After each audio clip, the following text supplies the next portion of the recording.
When should I not use a HELOC strategy?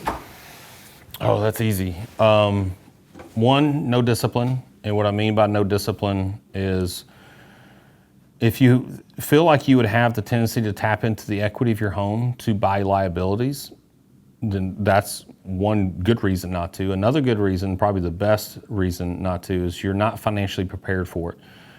So, this isn't an income level. Let's say you make $7,000 a month, but you spend $7,000 a month. You are not cash flow positive. You have not mastered your budget. Everything that's coming in is also going out the door.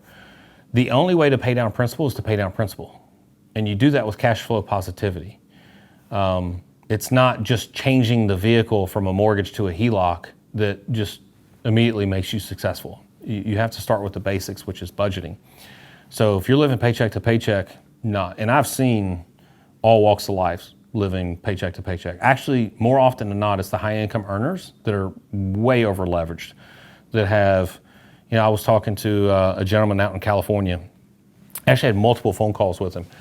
Makes $50,000 a month. And we've talked about the scenario of somebody making over $100,000 a month and spending close to that, like $90,000, $95,000 a month. Like, what in the world are you spending? They had one home. They didn't have like 3, 4 properties, right, that they would also Airbnb out and make money on. Like, they just had one home. They were just spending that much money on a monthly basis. But the most recent one, $50,000 a month and spends 35. And I get it. You got 15 grand margin, and the numbers work. Actually, this person was going to save almost $1 million in interest on their mortgage by switching it from a mortgage to a HELOC.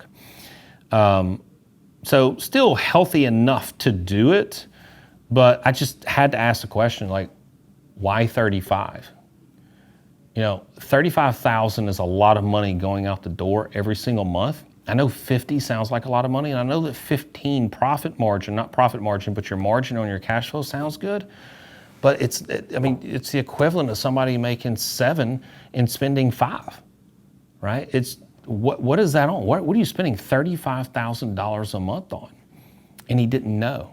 That was the biggest problem. It's like, you have to look at your bank statements. You have to look at 3 months, 6 months, a year, because things pop up in 6 months that don't pop up in 3. Things that pop up in a year that don't pop up in 6 months. Maybe it's subscriptions that are renewed and things like that.